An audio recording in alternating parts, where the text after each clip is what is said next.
Boa noite. Boa noite. Boa noite. Vocês estão me ouvindo?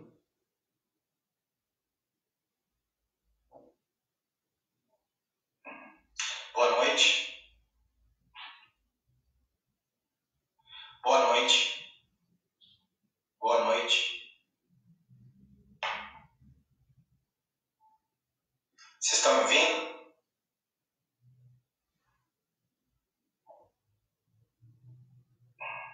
Boa noite.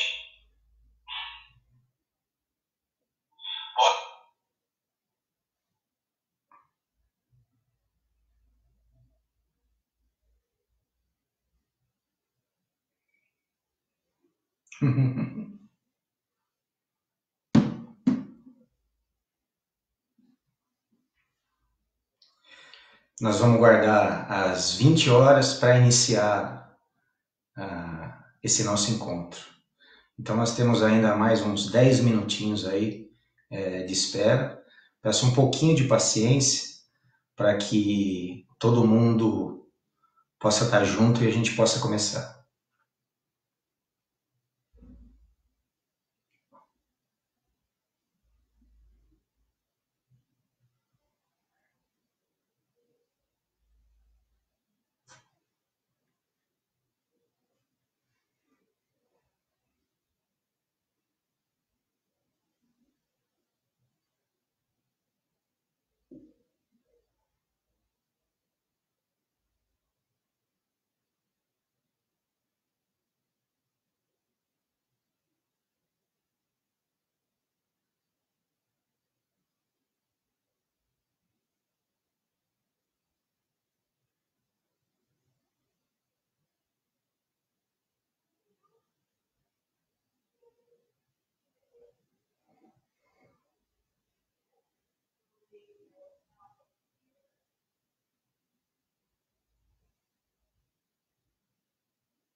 Para quem está entrando agora, boa noite, mais uns minutinhos. Quando chegar 8 horas cravado, a gente inicia o nosso encontro.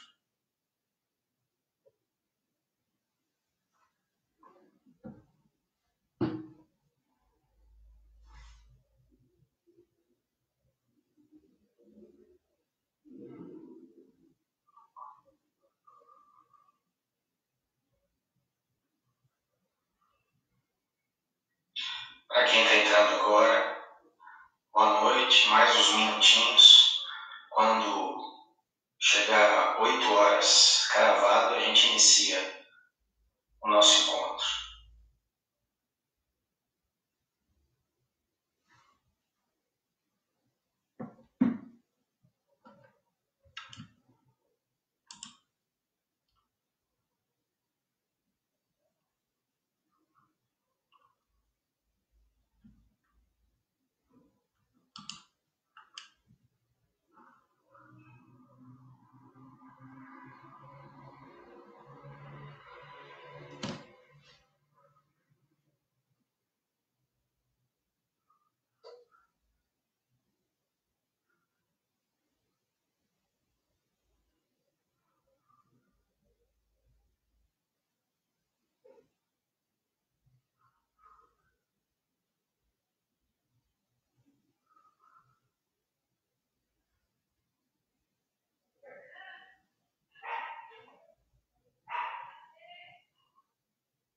Chegamos às 8 horas.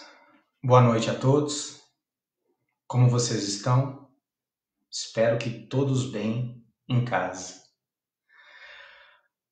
A gente inicia o encontro dessa noite com uma prece, pedindo que nesse momento todo mundo feche os olhos um minutinho, Se coloque de forma confortável na cadeira e eleve o seu pensamento a Deus, nosso Pai, a Jesus, nosso Mestre, e a toda a espiritualidade que nos acompanha nesse momento em especial da nossa vida. Que nessa noite a gente possa estar reunido, não em presença física, mas de coração, para que aquilo que a gente possa conversar, de alguma forma, possa se transformar numa semente no nosso coração, que venha a florescer e frutificar, fazendo o bem para a nossa vida e o bem para as pessoas que estão à nossa volta, as pessoas que a gente ama. Assim seja. Boa noite para todos. Essa é a primeira vez que a gente se propõe a bater um papo utilizando esse meio que é a videochamada, a live. E então, inicialmente, eu peço a paciência de vocês. Se houver algum deslize ou alguma dificuldade, gostaria que vocês colocassem nos comentários com relação à qualidade de vídeo ou de áudio, para que eu possa parar e fazer os ajustes necessários. Conto com o apoio técnico do Toninho, que está aqui junto com a gente, nos ensinando como fazer esse encontro pela primeira vez. E agradeço a Vilma Bragato, lá do Joana Dark, pelo convite. Era um desejo meu poder estar voltando a falar com vocês, mas a situação nos permite um encontro de forma adaptada. Olha lá, o áudio está pausando.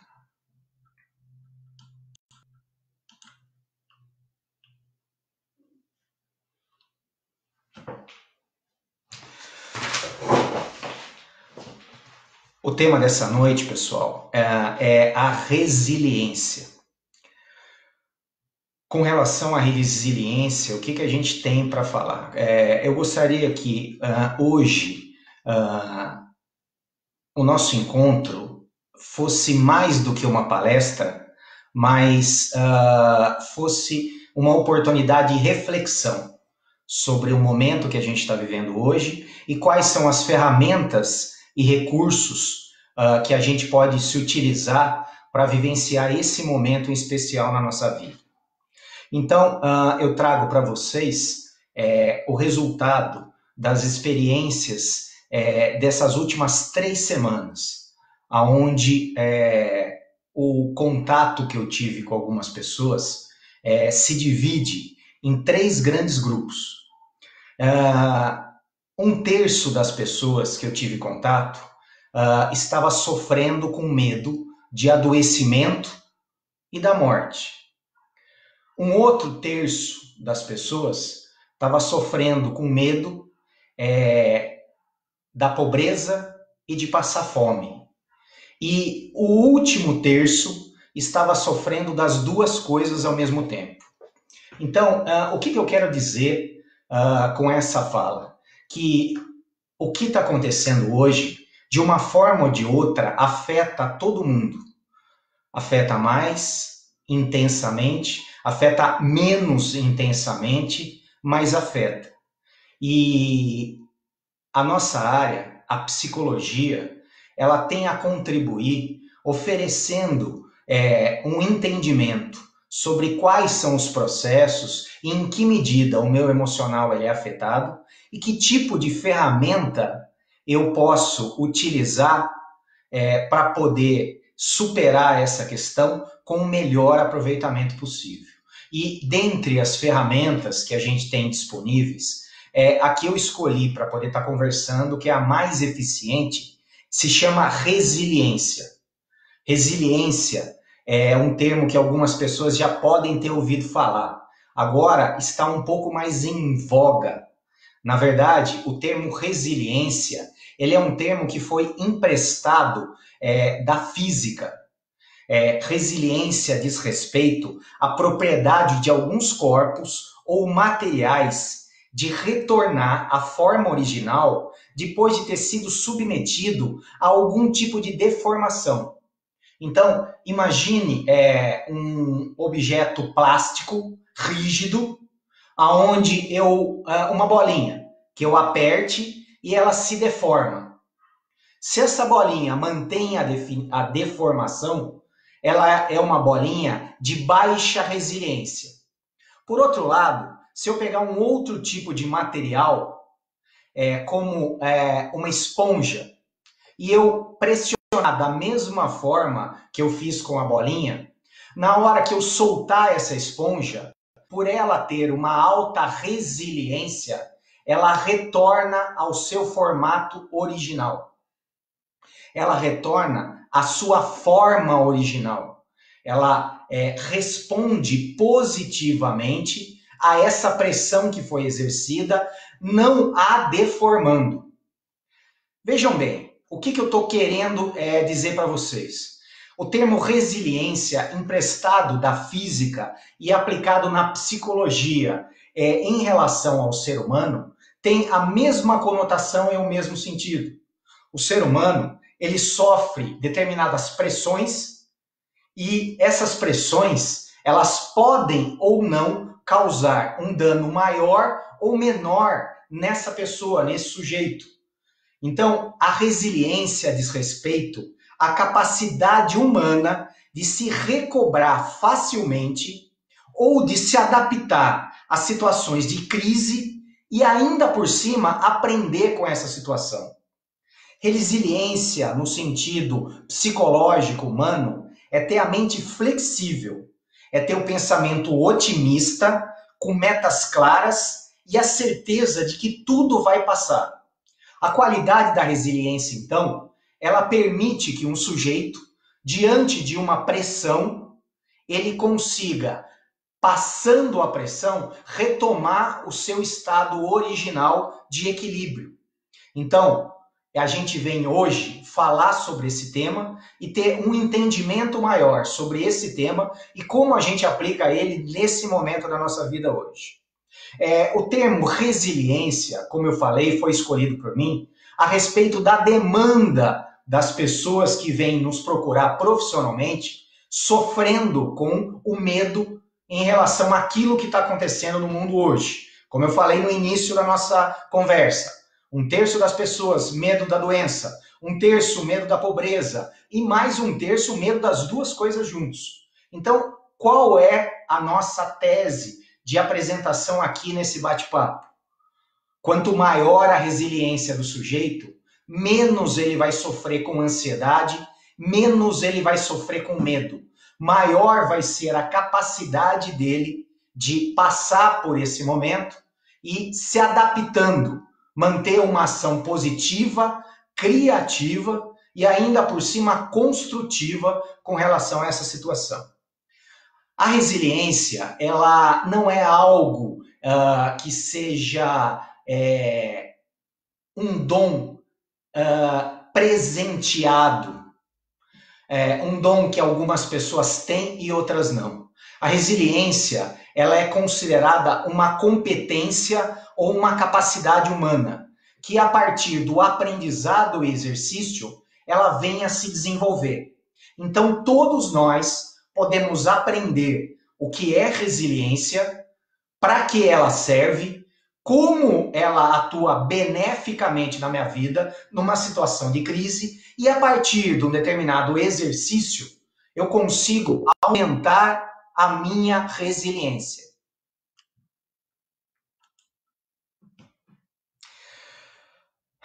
A resiliência nesse sentido, pessoal, seria como se fosse uma vacina contra a ansiedade e o sofrimento, contra a dificuldade que a gente está vivenciando nesse momento. O que isso tem a ver com a gente hoje, nesse momento em especial e daqui para frente? Tem tudo a ver.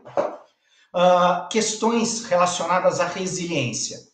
Até a década de 80, No mundo profissional e no mundo pessoal, um sujeito era valorizado a partir da sua inteligência, que era medido a partir de um teste que a gente chamava teste de QI.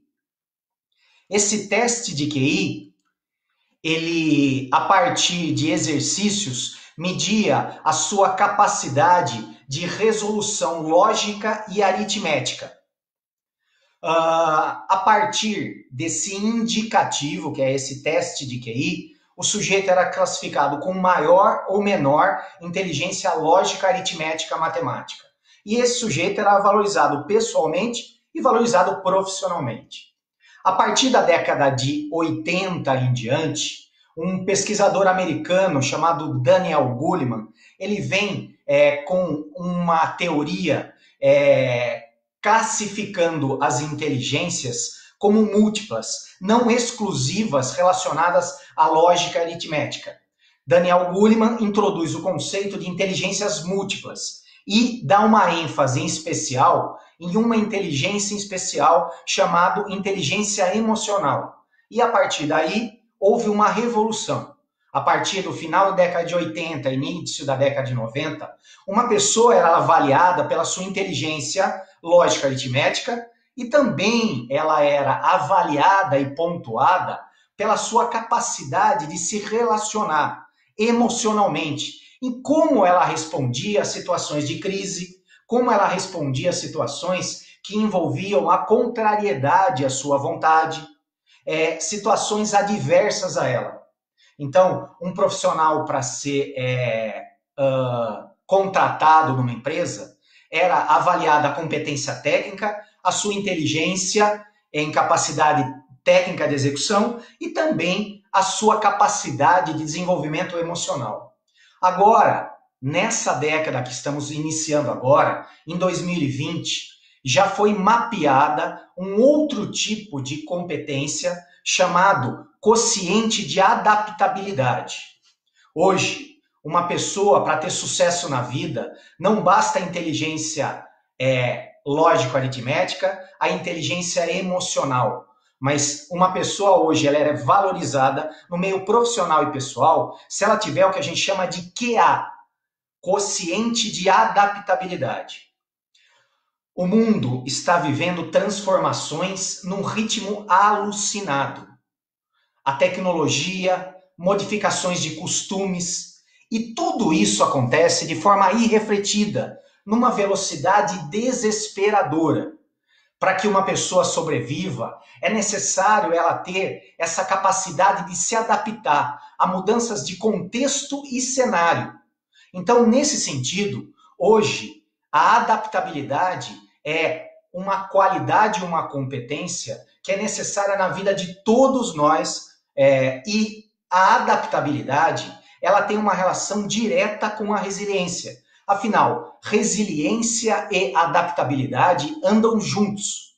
Uma pessoa resiliente, aquela que tem facilidade e capacidade em lidar com situações adversas e superá-las, é uma pessoa que possui adaptabilidade às variações de ambiente que possam ou não estar lhe prejudicando. Essa fala não é uma fala recente.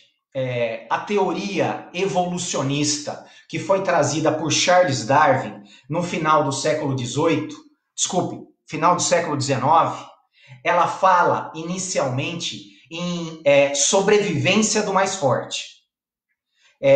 Rapidamente, Darwin corrige para sobrevivência do mais adaptável.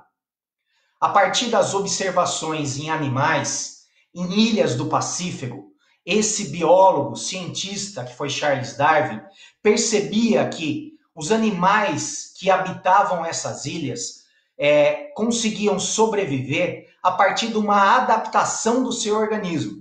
E é muito famosa a tartaruga da ilha de Galápagos, que possui um pescoço bem longo, diferente das outras tartarugas de outras ilhas, que por a vegetação ser rasteira, elas simplesmente abaixavam a cabeça para se alimentar. Já na ilha de Galápagos, não existia vegetação rasteira. A vegetação tinha uma altura, no mínimo, de meio metro, fazendo com que as tartarugas que sobrevivessem eram tartarugas que precisaram biologicamente se adaptar, desenvolvendo um pescoço mais longo. Darwin traz essa teoria, que foi aceita mundialmente, e ela serve hoje como uma referência para a gente na vivência do que a gente está passando hoje. Hoje estamos vivendo mudanças, como eu falei, num regime e numa velocidade alucinada. E ou o sujeito se adapta a essas mudanças, ou esse organismo vai sucumbir, ou no mínimo vai ter um sofrimento que poderia ser evitado. Pessoal, se alguém tiver alguma colocação, dúvida, pode estar colocando nos comentários aí, que no meu canto direito da tela, eu estou vendo todo mundo que dá o boa noite e que faz as suas colocações aí do ladinho. Eu vou selecionar algumas perguntas para responder no final, e se alguém tiver uma questão para pontuar diante da minha fala, fique à vontade, que a gente vai tentar dar um jeito de assobiar e chupar cana ao mesmo tempo aqui, tá certo? Vamos lá.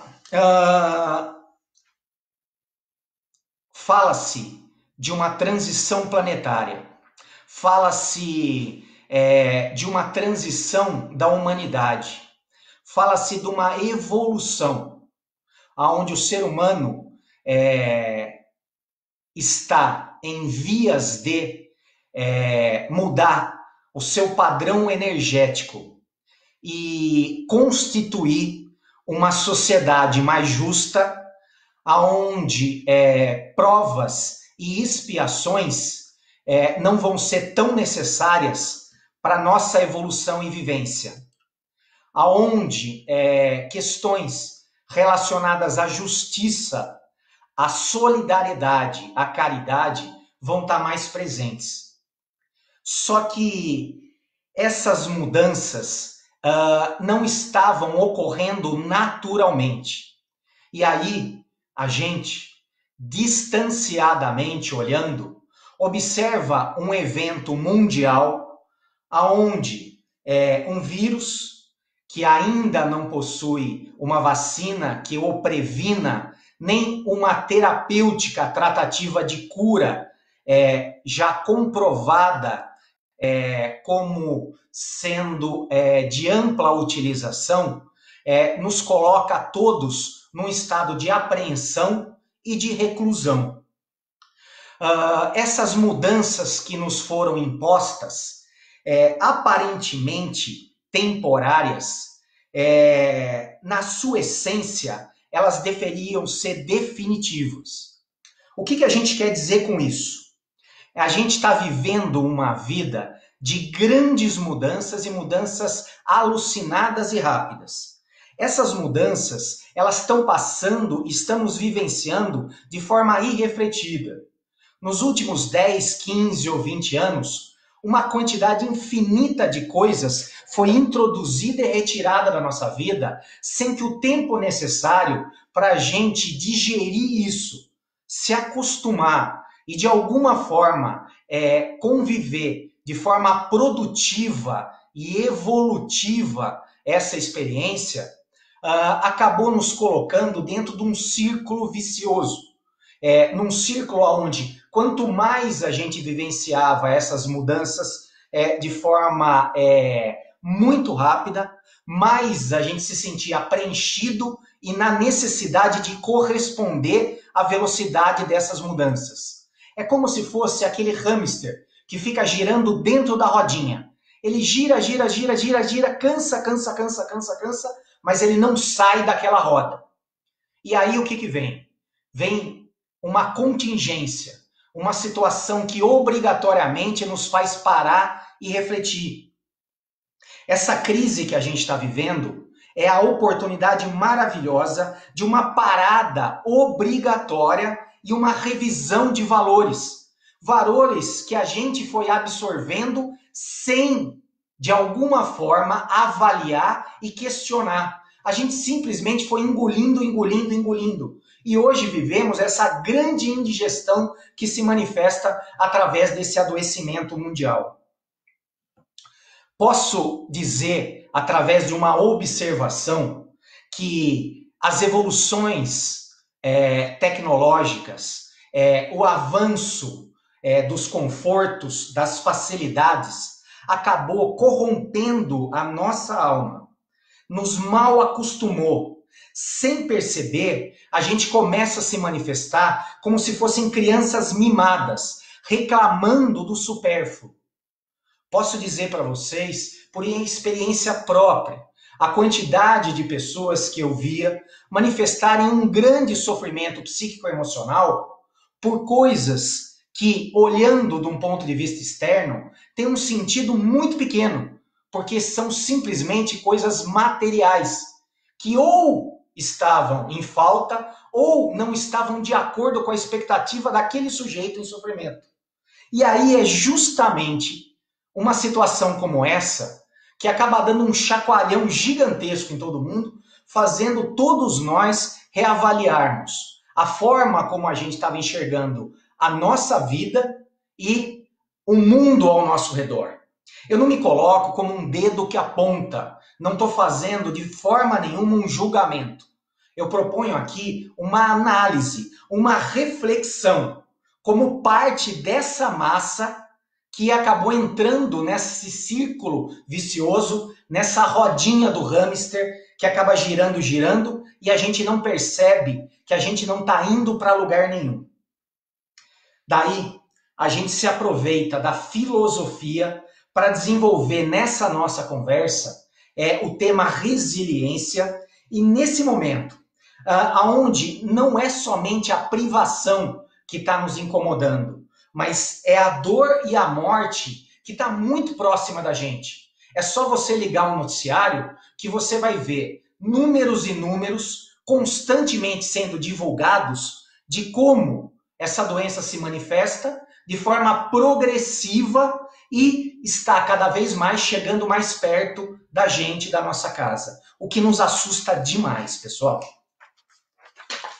Bom, diante desse quadro e desse contexto, não estou vendo perguntinha nenhuma, hein? Até agora. É só boa noite de cima e embaixo aqui. Então, quer dizer que a gente pode seguir, não pode?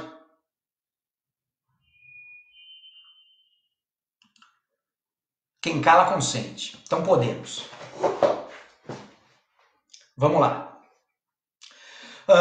Primeira questão digna de nota que a gente gostaria de chamar a atenção. Revisão de valores. O que realmente é importante na nossa vida? Então, essa parada obrigatória nos leva a refletir o que realmente é importante.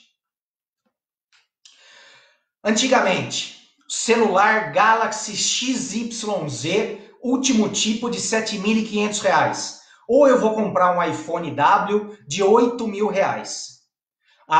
Eu vou entrar em sofrimento porque esse ano eu não vou conseguir fazer 2 viagens através da operadora de turismo CVC, indo para um resort no Nordeste ou indo através da Europa. Tirar muitas fotos para mostrar para todo mundo que eu estou vivendo uma vida abundante e estou passeando aqui, tá certo? Esse ano eu não vou conseguir trocar o meu carro zero, porque o meu vizinho comprou um carro X e eu tenho que, para de alguma forma não me sentir para trás, também ter um carro novo para isso. Eu preciso frequentar os lugares da moda para mostrar nas redes sociais. Vou tirar foto do meu prato gourmet, vou também tirar foto da minha roupinha de ginástica com a minha barriga de tanquinho, mostrando que o meu percentual de gordura corporal é inferior a 15%, foto na rede social, no Instagram, no Facebook, dizendo que tá pago, que eu já fiz o exercício do dia, e aí o outro com a sua bicicleta de R$ 20.000 para sair no domingo com o grupo, uma roupinha de ciclista profissional de R$ 3.000. a valorização de coisas materiais e externas. A ausência da valorização desses objetos, gerando a quebra de uma expectativa, irritação e sofrimento. Hoje, pós-pandemia, qual é o nosso valor? O que é importante para mim? Prestem atenção. Acordei sem febre, acordei sem tosse, acordei sem diarreia e sem dor de cabeça. Nossa, graças a Deus eu acordei com saúde. Nossa, a minha comida da despensa tá cheia. Ainda bem que tem comida lá na despensa. Eu moro numa casa segura e confortável. Eu tenho que ficar isolado, confinado, mas confinado no meu lar. A família está viva e com saúde.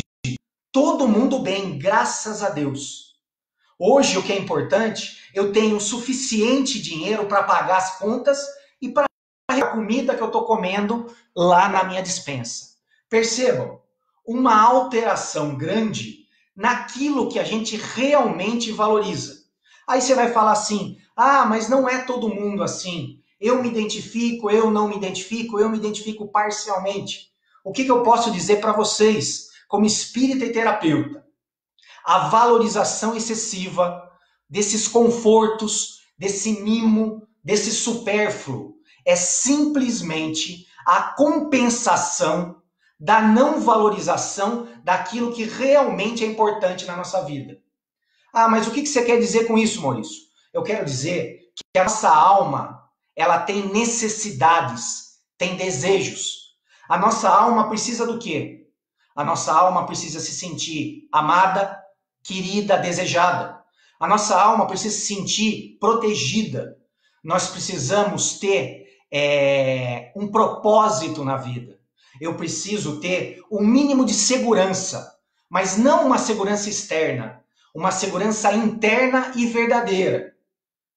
Só que quando eu não estou com o olhar diretamente vinculado àquilo que a minha alma necessita, eu estou desconectado com a minha própria alma por conta dessa correria desenfreada.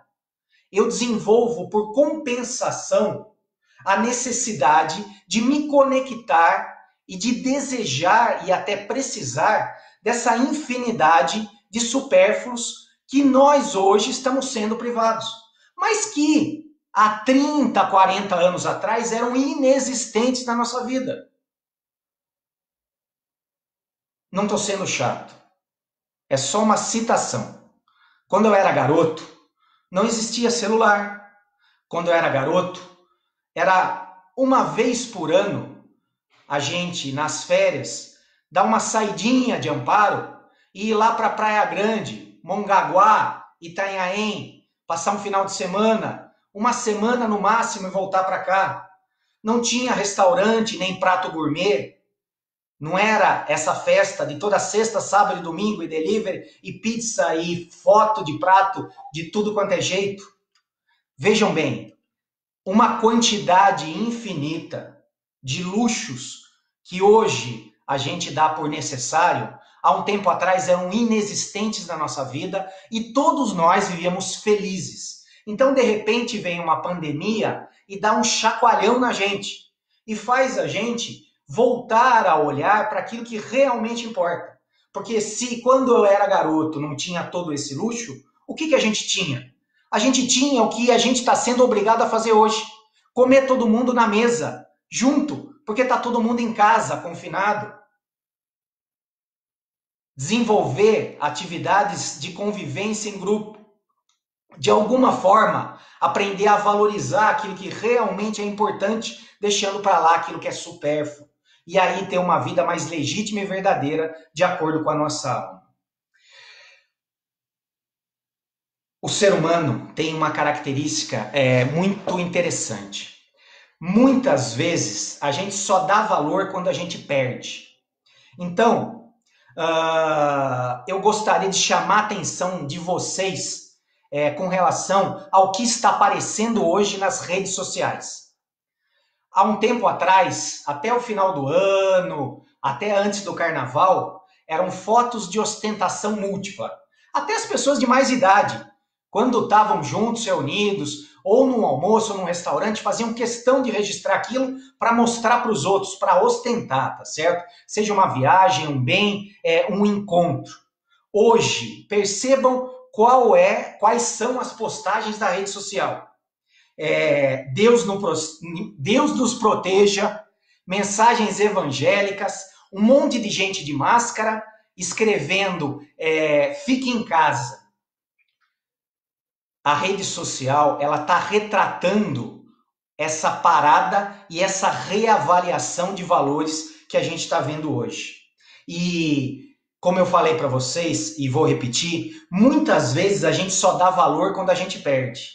E percebam, hoje eu tenho visto pessoas fazendo um esforço danado para simplesmente dar uma caminhada em volta do quarteirão e achando isso o máximo. Quando que a gente iria dar valor a uma coisa tão banal quanto essa? Comentários, pessoal? Não. Então vamos para o segundo ponto. Gostaria de propor um segundo ponto de reflexão para vocês. O ser humano, ele tem uma falsa noção de controle. Nós temos uma parte da gente chamada ego, que é uma instância psíquico-emocional que está dentro da gente, que se forma nessa encarnação aqui, que ela acaba crescendo de acordo com o ambiente que a gente nasceu. Exemplos de pai, mãe, educação, a rigidez ou a tolerância excessiva. Então, existem pessoas com um ego mais forte, existem pessoas com um ego mais fraco. Existem pessoas com uma personalidade forte, pessoas com uma personalidade mais fraca. Diante dessa questão, esse ego ou essa personalidade forte tem como finalidade nos proteger nessa encarnação. E esse ego, ele é responsável por, através do medo, controlar a nossa vida e tentar ao máximo pautar a nossa vida com o mínimo de risco, de exposição a algo que venha a ser prejudicial, nos causando dor, adoecimento e até a morte, tá certo? Então, diante disso, o nosso ego, ele vai construir o que a gente chama de zona de conforto. Construir, por que eu falo construir? Porque, na verdade, é uma construção mental, ela não é real. Então, quais são as construções que o ego faz na nossa vida? Bom, a minha identidade. Meu nome é Maurício, eu tenho 60 anos e há 20 anos eu tenho uma lojinha no comércio aqui da cidade. Eu tenho a minha casa própria, eu tenho uma poupançazinha, tá certo? E que mais? Eu tenho um bom plano de saúde, que me dá direito a quarto individual. Então, com isso, a minha vida está organizada, eu estou dentro da minha bolha de segurança e estou vivendo tranquilo. Pergunto para vocês, essa segurança, ela é real ou ela é uma ilusão do ego? Como vocês não estão presencialmente aqui, eu respondo. É uma segurança ilusória.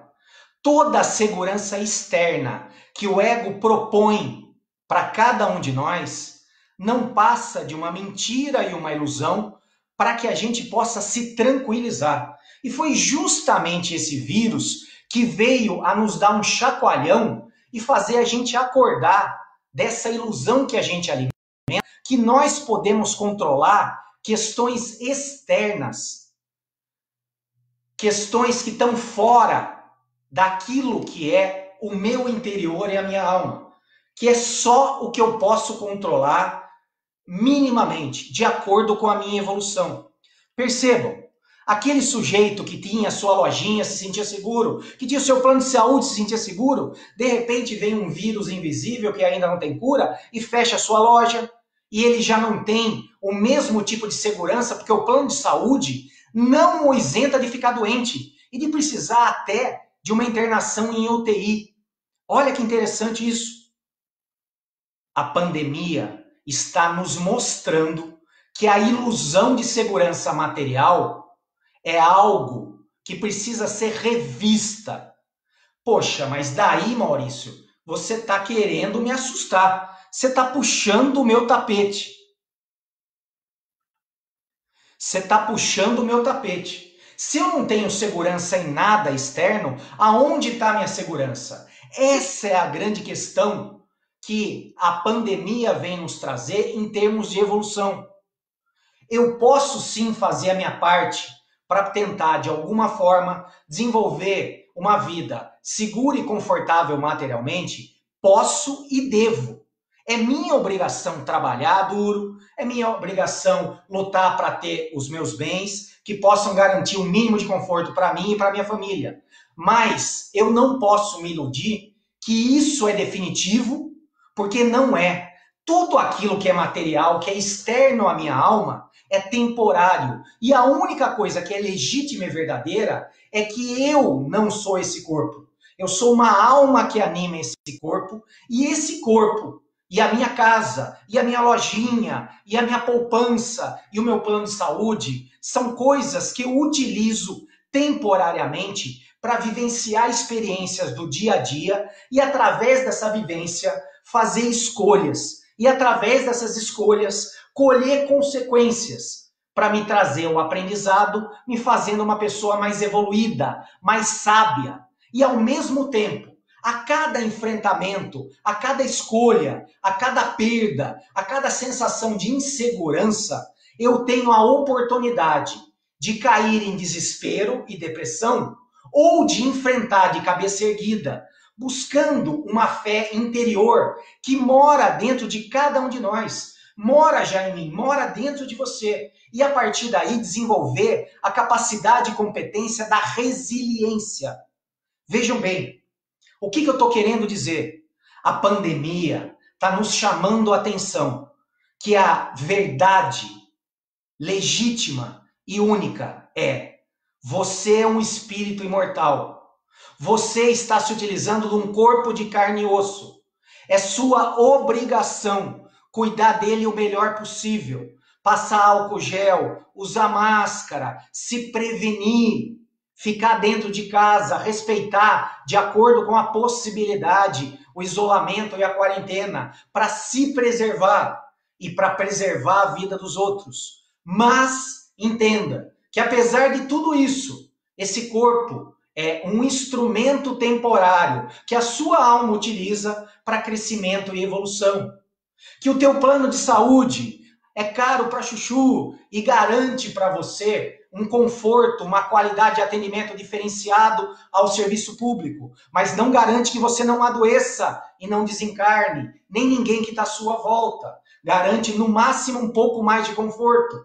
Em alguns casos, outros até não. Então veja bem, essa pandemia nos oferece elementos de reflexão em aonde estamos apoiando a nossa segurança. Porque se a nossa segurança está apoiada em elementos exteriores, ela é ilusória, ela é fraca. E diante de uma pandemia, ela se chacoalha e desaba esse prédio todo.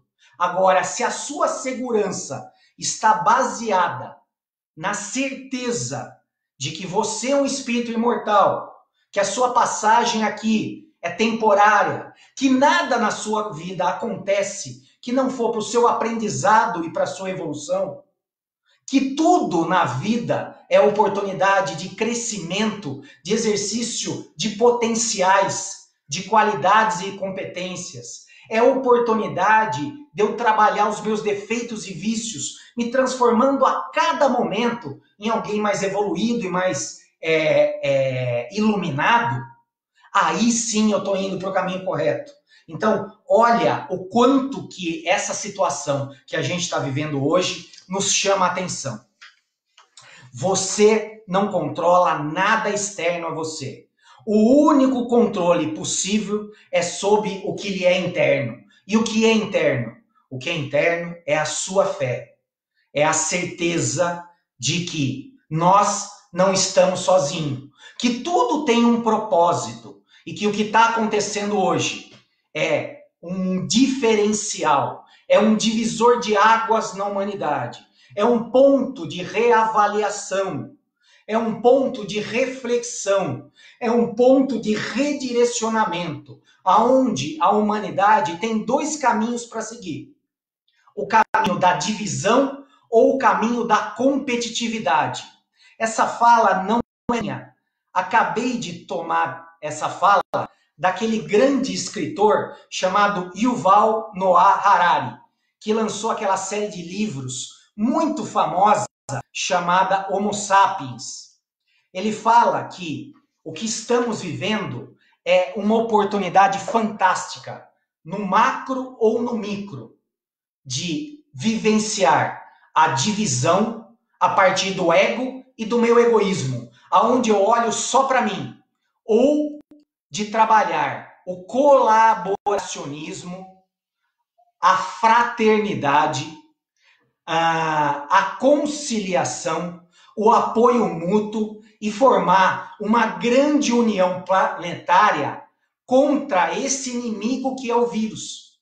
Percebam, aquilo que poderia ser algo devastador pode ser o grande motivo de resgate planetário, aonde não nos importamos com fronteiras, com línguas e religiões. Estamos todos unidos pela sobrevivência, em especial a sobrevivência dos mais frágeis, porque essa é a verdadeira caridade. Esse é o terceiro ponto que eu venho falar aqui. O que essa pandemia nos traz? A possibilidade de nos tornarmos mais humanos, de enxergar mais o outro, de tirar o olhar sobre o nosso umbigo. Eu não cansei de ouvir: eu não estou com medo dessa pandemia, porque eu tenho 30 anos, eu tenho saúde, no máximo vai ser uma gripinha. Essa pessoa, ela até pode ter razão, coisa que, na verdade, não tem, porque nós já vimos que muitas pessoas, independente da sua idade e condição física, podem responder negativamente. Mas essa pessoa, em sumo, ela vem nos demonstrar o quê? Um grande egoísmo. Só estou preocupado comigo mesmo. E se essa pandemia não é problema para mim, azar. Eu vou sair na rua, posso disseminar isso para um monte de gente. Na verdade, estamos todos sendo convidados a nos humanizar, a pensar mais no outro do que em nós mesmos. Se eu não tenho ninguém do grupo de risco em casa, o meu vizinho tem, uma outra pessoa pode ter, ou até um irmão meu num outro país mais pobre, como um país da África, como o Haiti, que é um país aqui da América Central. Então, uma rede de humanização e solidariedade, aonde a gente passa a ter um olhar para o nosso próximo como se fosse a nós mesmos. Esse é um terceiro sentido que pode ser dado a esse chacoalhão, esse puxão de orelha que a gente está se submetendo nesse momento. Olhar menos para o próprio umbigo e se preocupar mais com o outro. Estamos chegando a 45 minutos do nosso bate-papo. E eu separei algumas perguntas aqui que eu gostaria de estar respondendo. A primeira pergunta, que é uma pergunta extremamente importante. Teve uma pessoa que perguntou assim: Maurício, quando você acha que nós vamos voltar ao normal? Repito. Maurício, quando você acha que nós vamos voltar ao normal? E aí eu vou responder de uma forma indireta. Eu estava atendendo um paciente, 61 anos, ele tinha acabado de passar por uma cirurgia cardíaca por conta de um infarto agudo do miocárdio. E ele chegou para mim e falou assim: Maurício, quando você acha que minha vida vai voltar ao normal? Eu olhei bem para ele e falei: tomara que nunca volte ao normal. Porque foi justamente o normal que você vivia a vida que fez você infartar. Você comia gordura, você era sedentário, você trabalhava desesperadamente, de forma desequilibrada, ansioso e preocupado. Então, tomara que esse infarto faça com que a sua vida nunca mais volte àquilo que você chamava de normal. Tomara que de agora em diante a sua vida volte a ser uma vida rica, sem aquilo que te adoeceu. Então, para essa pergunta que foi feita aqui, Maurício, quando você acha que nós vamos voltar ao normal? Tomara que a gente não volte a esse normal patológico e doente. Tomara que a gente volte às nossas vidas de um jeito diferente. Tomara que a gente volte às nossas vidas sem correr tanto. Tomara que a gente volte à nossa vida sabendo valorizar as pequenas coisas, para não ficar apegado demais ao supérfluo. Tomara que a gente volte à nossa vida sendo mais humano e menos egoísta. Esse é o normal que eu espero para mim e para cada um de vocês. Não aquele normal que acabou atraindo esse puxão de orelha e essa lição.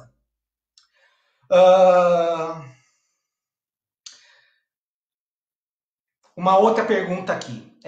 Maurício, você tem percebido mudança nas pessoas que você atende por conta da pandemia? Sim, tenho percebido. A experiência minha está me dando conta que a diminuição do ritmo desenfreado que as pessoas viviam e agora por conta do confinamento estão sendo obrigadas a reduzir a velocidade, está fazendo com que elas tenham mais tempo de olhar para dentro de si. E olhando mais para dentro de si, começam a enxergar coisas que não enxergavam antes, para o bem e para o mal. Então, eu vejo muitas pessoas mexidas, mobilizadas, emocionalmente, respondendo de forma mais sensível a esse momento, devido à possibilidade e oportunidade maravilhosa de estar consigo mesmo, de estar pensando mais na sua vida, de estar pensando em como enxerga a sua vida, como vive a sua vida, como enxerga o próximo, como se relaciona com o próximo, qual é a importância que dá para as coisas externas, qual é a falta que sente do amor e da fé. Então, percebo que todo mundo, em maior ou menor grau, está mexido. A questão é aproveitar esse mexido positivamente e construtivamente. Não deixar essa oportunidade passar em vão. Outra pergunta que me fizeram aqui. Como é que é possível passar por isso? Como é que é possível passar por isso de forma menos dolorosa? Posso dizer que quanto mais você exercitar a reflexão, mais fácil vai ser você desenvolver a resiliência, ou seja, competências de adaptação a esse momento e de superação, absorvendo a lição que esse momento está nos trazendo. Mas o que quer dizer isso na prática? Quer dizer o seguinte: existe um teórico da psicologia chamado Viktor Frankl, um judeu que sobreviveu ao Holocausto, sendo preso num campo de concentração alemão de Auschwitz. Ele sai de lá, sobrevive a isso, a essa matança, esse genocídio, que foi a Segunda Guerra Mundial, e escreve um livro, Em Busca do Sentido. Um livro que eu aconselho a todo mundo ler. Esse teórico, chamado Viktor Frankl, ele idealiza um tratamento, uma terapia chamada logoterapia. E ele dá o nome de terapia do sentido. Ele fala que quando uma pessoa encontra um sentido numa adversidade que ele está vivendo, esse sentido é forte o suficiente para fazer essa pessoa superar essa adversidade e ainda por cima sair mais fortalecido dela. Na verdade, Viktor Frankl, um dos idealizadores da psicologia positiva, também vem na logoterapia, na psicologia positiva, inaugurar esses conceitos de resiliência. Ou seja, eu entender e tentar observar o lado positivo daquilo que eu estou vivendo e tentar aprofundar da superficialidade da dor para o que existe de aprendizado para cada um de nós em cada restrição ou perda que aparentemente está sendo apresentada. Achar um sentido positivo através do conhecimento espiritualista, do conhecimento kardecista, do conhecimento científico, é uma grande ferramenta que favorece as pessoas a ter um transpassar sadio e proveitoso disso tudo. Vamos lá. Que mais de pergunta que nós temos aqui? Uma pergunta para encerrar a nossa fala aqui.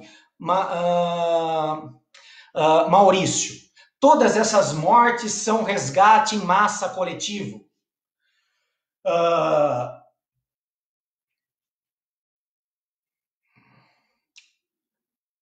Todo desencarne é um aprendizado.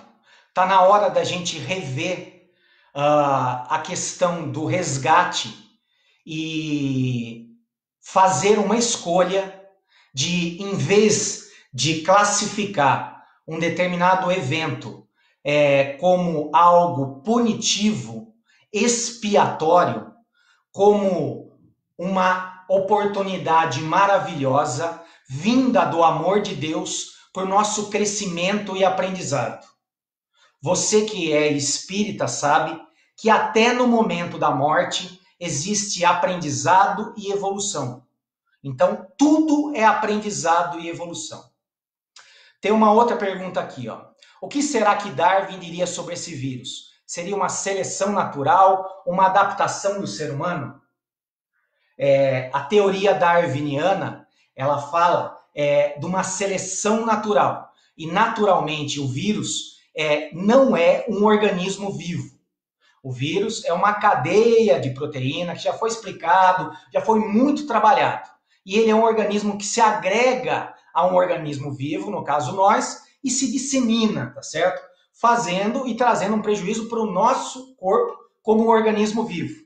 Então, o vírus ele não entra na teoria darwiniana. Você pode complementar essa afirmação que eu fiz através de algum site ou algum canal do YouTube que de alguma forma possa lhe trazer a complementação dessa informação. Mas é uma informação mais vinculada à biologia do que realmente ao espiritualismo. Com certeza é uma oportunidade de evolução e crescimento e aprendizado. E agora, para encerrar, eu gostaria de deixar para vocês uma contribuição. Tiveram várias perguntas que vieram aqui, falando assim, ó, como eu faço para desenvolver a resiliência? E aí eu vou trazer para vocês aqui uma matéria do International Journal of Psychology. Esse jornal ele faz uma pesquisa com pacientes vítimas de trauma. Trauma, qualquer trauma. Um acidente de carro, um adoecimento grave, uma perda financeira, uma perda romântica, alguma coisa que tenha deixado uma marca emocional nessa pessoa. E esse artigo, ele propõe 3 grupos de controle. No primeiro grupo, ele pede que 1/3 das pessoas escreva uma carta descrevendo o trauma que sofreu e tudo de dor e sofrimento que essa pessoa passou. No segundo grupo, ele pede que as pessoas do segundo grupo escrevam também uma carta com qualquer tema. Não importa qual, uma redação, uma dissertação. E no terceiro grupo, que as pessoas escrevam uma carta falando sobre os aspectos positivos da vivência traumática que ela passou.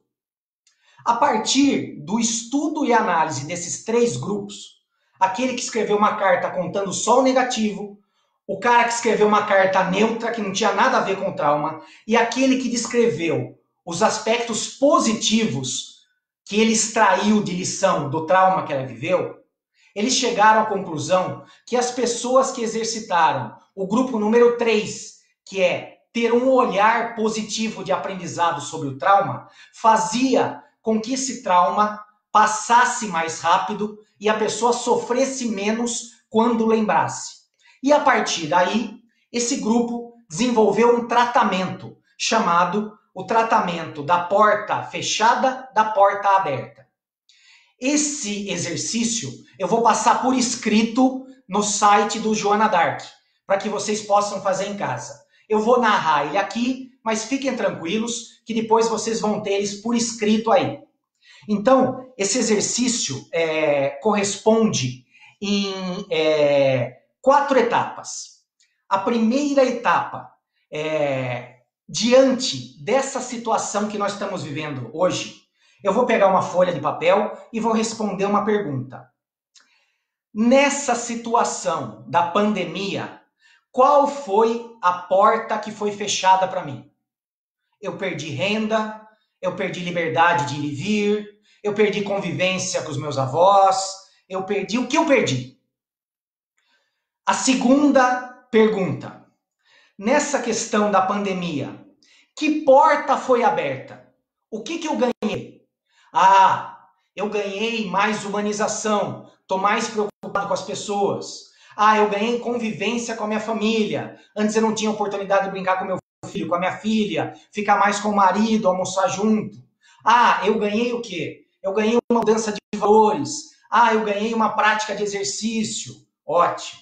Então é aí que você vai pôr no item número 2. Agora, item número 3.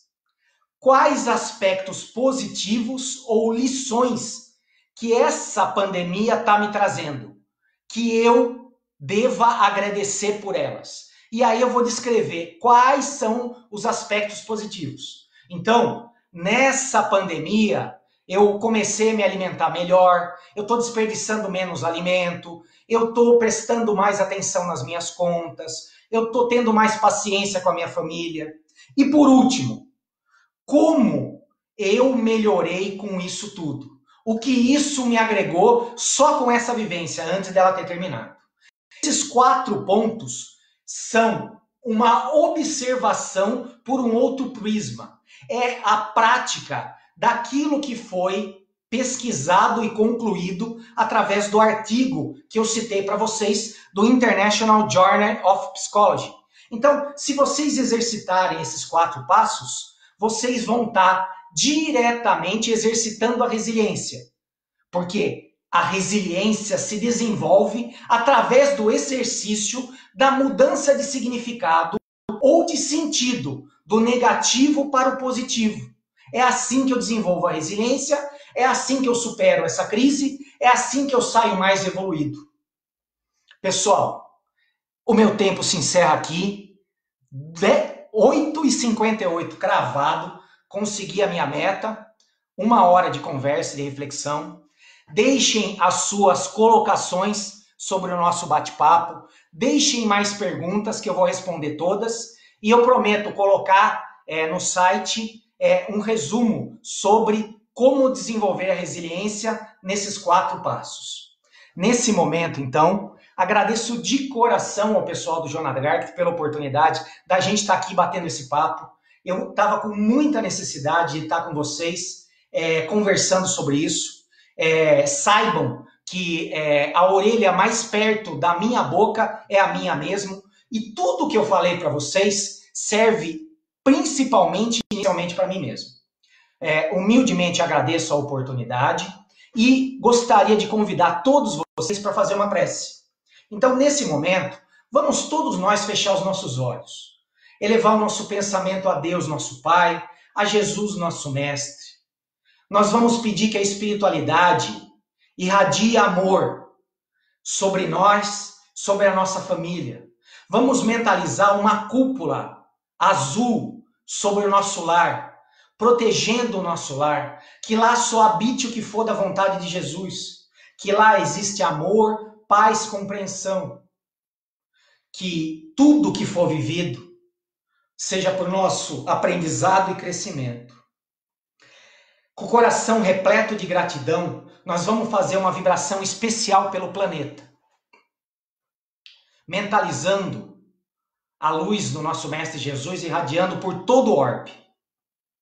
E cada pontinho de oração se unindo, formando uma grande rede ao redor do globo.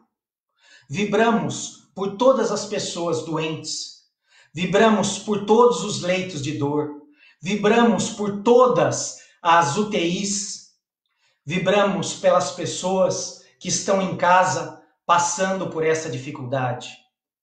Vibramos pelas pessoas que estão com medo, que a fé possa ser mais forte no coração de cada uma delas, porque só a fé é um remédio legítimo e verdadeiro contra o medo. Desejo a todos uma ótima semana, que Jesus guarde vocês, até o nosso próximo encontro. Fiquem todos com Deus, boa noite a todos. Muito agradecido. Vamos encerrando então.